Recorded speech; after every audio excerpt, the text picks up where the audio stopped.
अस्सलाम वालेकुम दोस्तों, नईम वर्चुअल अकेडमी में मां सभिनी खे भली करा। या मोहम्मद आशिम राव। अॼोके हिन लेक्चर जे अंदरि असां एंजाइम्स जे बारे में पढ़ंदासीं त एंजाइम्स छा हूंदा आहिनि।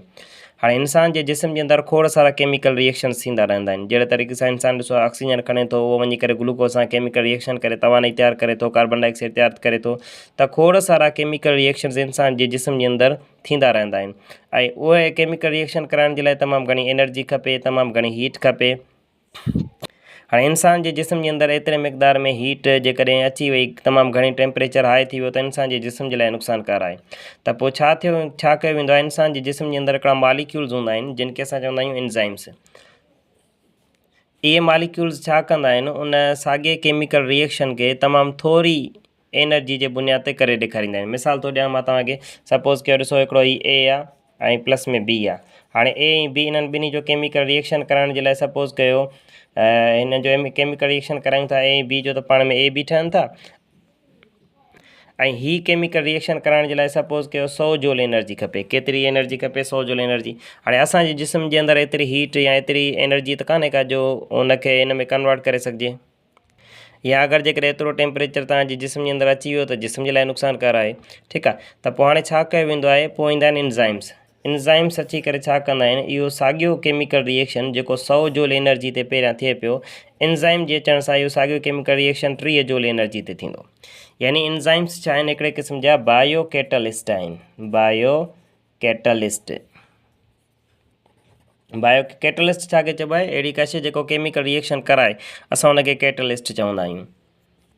त इंसान जे जिस्म जे अंदरि जेके मॉलिक्यूल्स केमिकल रिएक्शन कराईंदा आहिनि, उन्हनि खे असां एंजाइम्स चवंदा आहियूं। ऐं एंजाइम्स खे असां बायो कैटलिस्ट चवंदासीं, छाकाणि त इहे इंसान जे जिस्म जे अंदरि जेके बि रिएक्शन्स थींदा आहिनि, उहे केरु कराईंदो आहे? एंजाइम्स कराईंदा आहिनि। यानी असां सिंपली लिखी सघूं था त जेके एंजाइम्स आहिनि उहे छा कंदा आहिनि, they speed up the reactions, chemical reactions. इहे छा कंदा आहिनि? केमिकल रिएक्शन्स खे स्पीड अप कंदा आहिनि by reducing activation energy. Activation energy खे रिड्यूस करे। सवाल इहो आहे त एक्टिवेशन एनर्जी छा आहे?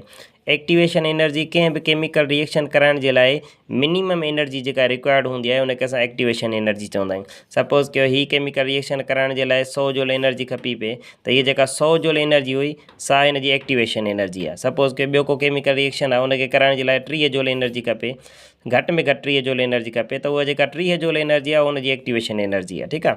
त हाणे एंजाइम्स छा कंदा आहिनि, पहिरियां 100 जूल एनर्जी खपी पए, यानी हिन जी एक्टिवेशन एनर्जी घणी हुई? 100 जूल। हाणे एंजाइम अची विया त हाणे उहो साॻियो घणे में पियो थिए? 30 जूल एनर्जी में। यानी एंजाइम छा कयो, हिन जी एक्टिवेशन एनर्जी खे रिड्यूस करे छॾियो। त एंजाइम्स अहिड़े तरीक़े सां एक्टिवेशन एनर्जी खे घटाए करे केमिकल रिएक्शन्स इंसान जे जिस्म जे अंदरि कराईंदा आहिनि। ठीकु आहे। हाणे लफ़्ज़ एंजाइम खे जेकर थोरो ॾिसंदासीं, इन मीन्स इनसाइड ऐं zyme means yeast. Yeast fungi जो हिकिड़ो क़िस्म आहे। ठीकु आहे। सभ खां पहिरियां हिनखे यीस्ट जे अंदरि ॾिठो वियो, इन जे करे हिनखे एंजाइम जो नालो ॾिनो वियो। अच्छा, हाणे हिन जी स्ट्रक्चर ॾिसंदासीं त एंजाइम्स जेके मोस्टली हूंदा आहिनि, एंजाइम जे सपोज़ केरु जेकर पुछे त एंजाइम ठहियलु छा जा हूंदा आहिनि, त तक़रीबन जेके बि एंजाइम आहिनि उन्हनि जो घणो हिसो प्रोटीन जो ठहियलु आहे। एंजाइम्स छा जा ठहियलु हूंदा आहिनि? प्रोटीन जा। पर एंजाइम्स मुकमल तौर ते प्रोटीन जा न आहिनि ठहियलु हूंदा। के अहिड़ा बि एंजाइम्स आहिनि जेके 100% प्रोटीन जा ठहियलु हूंदा आहिनि, जेके प्योरली प्रोटीन जा ठहियलु आहिनि। उहे कहिड़ा कहिड़ा एंजाइम आहिनि जेके सिर्फ़ु प्रोटीन जा ठहियलु आहिनि? उन्हनि में हिकिड़ो आहे असां वटि पेप्सिन ऐं हिकिड़ो आहे असां वटि अमाइलेज़। ठीकु आहे। मिसाल था ॾियूं तव्हांखे, हीअ ॿ अहिड़ा एंजाइम आहिनि जेके 100% मुकमल तौर ते प्रोटीन जा ठहियलु आहिनि। बाक़ी जेके नॉर्मली जेके एंजाइम्स आहिनि, उन्हनि जो घणो हिसो प्रोटीन जो ठहियलु हूंदो आहे ऐं कुझु हिसो नॉन प्रोटीन पार्ट हूंदो आहे। कुझु हिसो छा हूंदो आहे? Non protein part. त उहो कंहिं बि एंजाइम जो जेको नॉन प्रोटीन पार्ट हूंदो आहे, उनखे असां चवंदा आहियूं कोफैक्टर। उनखे छा चवंदा आहियूं असां? कोफैक्टर। ऐं जेको प्रोटीन वारो पार्ट आहे, उनखे असां चवंदा आहियूं एपो एंजाइम। उनखे छा चवंदा आहियूं? Apo enzyme. सपोज़ कयो ॾिसो, हीअ हिकिड़ो एंजाइम आहे।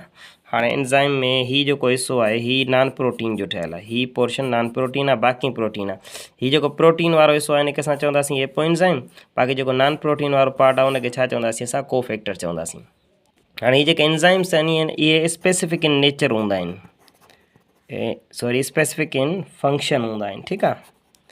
स्पेसिफिक इन फंक्शन जो मतिलबु आहे हर मालिक्यूल जे लाइ को ख़ासि एंज़ाइम रखियल हूंदो आहे जेको बसि उन ते ई कमु कंदो। मिसाल तौरु ॾिसो जीअं C6H12O6 हाणे हिन जो केमिकल रिएक्शन कराइणो आहे त इन जे लाइ बसि हिकिड़ो स्पेशल क़िस्म जो एंज़ाइम हूंदो जेको सिर्फ़ु इन ते ई कमु कंदो। जीअं कंहिं ताले जे लाइ हिकिड़ी ख़ासि चाबी हूंदी आहे जेका कंहिं ख़ासि ताले खे खोले सघे थी, अहिड़े तरीक़े सां जीअं फैट्स खे टोड़ण जे लाइ अलॻि एंज़ाइम आहे, प्रोटीन खे टोड़ण जे लाइ अलॻि एंज़ाइम हूंदो, लिपिड खे टोड़ण जे लाइ अलॻि एंज़ाइम हूंदो, कार्बोहाइड्रेट्स खे टोड़ण जे लाइ अलॻि एंज़ाइम हूंदो, उहो सिर्फ़ु उन मॉलिक्यूल ते ई कमु कंदो, ॿिए ते कमु कोन्ह कंदो।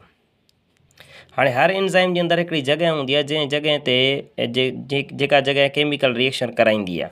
सपोज़ कयो जीअं हीअ एंज़ाइम आहे हिकिड़ो, हाणे एंज़ाइम में ऐं हीअ सपोज़ कयो हीअ जेको मूं मथां ईंदो आहे हीअ हिकिड़ो को मॉलिक्यूल आहे, ठीकु आहे, हिन जो केमिकल रिएक्शन कराइणो आहे। त हाणे हीअ जेको मॉलिक्यूल जंहिंजो केमिकल रिएक्शन कराइबो आहे उन मॉलिक्यूल खे असां चवंदासीं सबस्ट्रेट, हुनखे छा चवंदासीं सबस्ट्रेट। सपोज़ कयो ग्लूकोज़ जो केमिकल रिएक्शन कराइणो आहे त ग्लूकोज़ सबस्ट्रेट सॾाइबो, ठीकु आहे। हाणे इहो सबस्ट्रेट हिन एंज़ाइम में जंहिं जॻह ते वञी करे फिट थींदो केमिकल रिएक्शन कराइण जे लाइ हिन एंज़ाइम में अंदरि वेंदो, पोइ जंहिं जॻह ते इहो सबस्ट्रेट फिट थींदो उन जॻह खे असां चवंदासीं एक्टिव साइट, हिनखे छा चवंदासीं एक्टिव साइट, ठीकु आहे। हाणे हीअ जेकॾहिं अची करे हिन जॻह ते फिट थो थिए त हीअ जेका जॻह आहे हिन एंज़ाइम जी इहा छा सॾाइबी आहे, एक्टिव साइट सॾाइबी आहे। अच्छा, कमनि जे बुनियाद ते एंज़ाइम्स जॻहनि जे बुनियाद ते एंज़ाइम्स जा ॿ क़िस्म हूंदा आहिनि। कमु करण जे जे बुनियाद ते हिकिड़ा हूंदा आहिनि तव्हां वटि एंडो एंज़ाइम, हिकिड़ा हूंदा आहिनि तव्हां वटि एक्ज़ो एंज़ाइम। एंडो एंज़ाइम मीन्स अहिड़ा एंज़ाइम जेके सेल जे अंदरि कमु कनि। जीअं ॾिसो माइटोकॉन्ड्रिया आहे, माइटोकॉन्ड्रिया जे अंदरि एंज़ाइम्स हूंदा आहिनि जेके उते कमु कंदा आहिनि। क्लोरोप्लास्ट जे अंदरि एंज़ाइम्स हूंदा आहिनि जेके उते कमु कंदा आहिनि लाइट रिएक्शन वग़ैरह करण जे लाइ, फोटोसेंस करण जे लाइ, त उहे तव्हांजा एंडो एंज़ाइम्स आहिनि। ॿिया हूंदा आहिनि एक्ज़ो एंज़ाइम्स जेके सेल खां ॿाहिरि कमु कंदा आहिनि, ठीकु आहे। जीअं मिसाल तौरु स्टमक जे अंदरि जेके एंज़ाइम्स अचनि था, सपोज़ कयो जीअं पेप्सिन एंज़ाइम आहे, ठीकु आहे, या अमाइलेज एंज़ाइम आहे जेको वात में इंसान जे वात में निकिरंदो आहे। त हाणे उहे ॾिसो सेल खां ॿाहिरि था कमु कनि। अहिड़ा एंज़ाइम्स जेके सेल खां ॿाहिरि कमु कनि उनखे असां एक्ज़ो एंज़ाइम्स चवंदासीं। अहिड़ा एंज़ाइम जेके सेल जे अंदरि कमु कनि उनखे असां एंडो एंज़ाइम चवंदा आहियूं।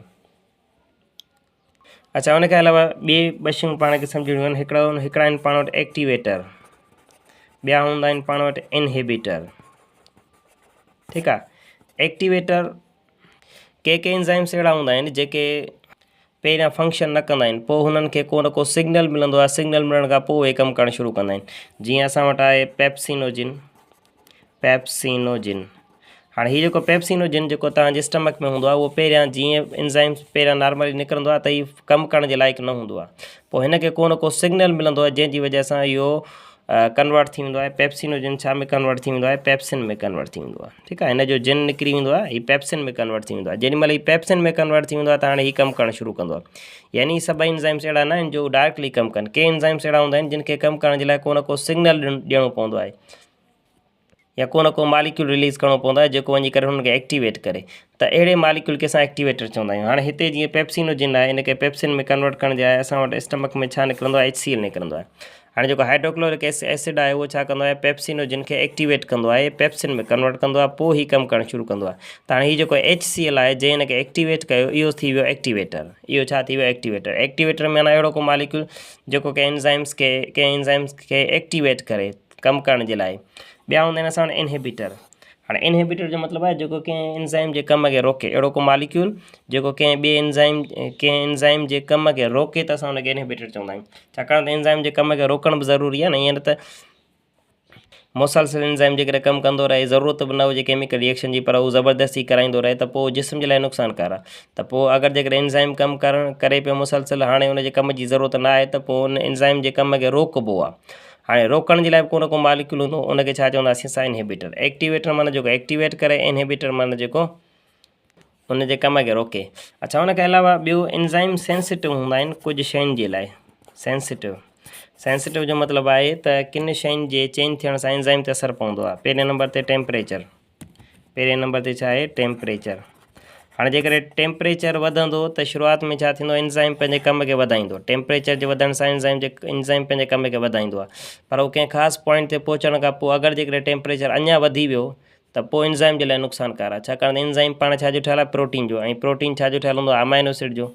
यानी खोड़ सारा अमाइनो एसिड मिली करे प्रोटीन तयारु कंदा आहिनि। अगरि जेकॾहिं टेम्परेचर वधी वेंदो त इहा अमाइनो एसिड रही वेंदो ऐं हीअ जेको एंज़ाइम आहे सो डैमेज थी वेंदो, डीनेचर थी वेंदो, ठीकु आहे।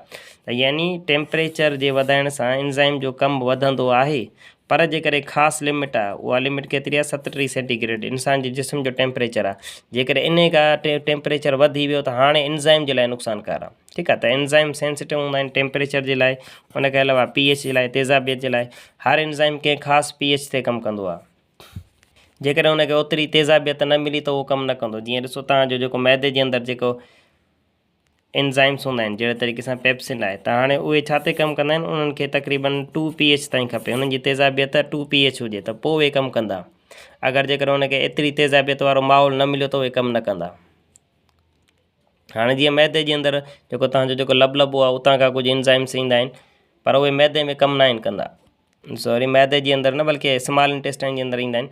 छाकाणि त यानी हर जेको बि एंजाइम आहे न, उनखे हिकिड़ी ख़ासि माहौल खपे, ख़ासि pH वारो माहौल खपे, उन ते उहो कमु कंदो। जेकर उहो माहौल हुनखे न मिलियो त पोइ उहो कमु न कंदो। ठीकु आहे, त एंजाइम्स सेंसिटिव हूंदा आहिनि टेम्परेचर जे लाइ, pH जे लाइ। उनखे अलावा सबस्ट्रेट कंसंट्रेशन, सबस्ट्रेट कंसंट्रेशन जो मतिलबु छा आहे, यानी जेके सबस्ट्रेट आहे उनजो मिक़दार जेकर वधी वञे। सपोज़ कयो हिकिड़े एंजाइम आहे, हाणे हिन वटि 2 मालिक्यूल कमु करण जे लाइ, ॿिनि जो रिएक्शन कराईंदो, पर इन जी जॻह ते अगरि जेकर 100 मालिक्यूल अची वञनि त हाणे अकेलो ॼणो त कोन करे सघंदो न, त पोइ हीउ कमु सही नमूने सां न कंदो। यानी सबस्ट्रेट जी कंसंट्रेशन वधी वई, केमिकल रिएक्शन कराइण जे लाइ जेके शयूं आहिनि उनजो तइदादु वधी वियो, त पोइ इन एंजाइम्स जी एक्टिविटी ते असरु पवंदो आहे। यानी 3 शयूं आहिनि जेके एंजाइम्स जी एक्टिविटी ते असरु कंदियूं आहिनि।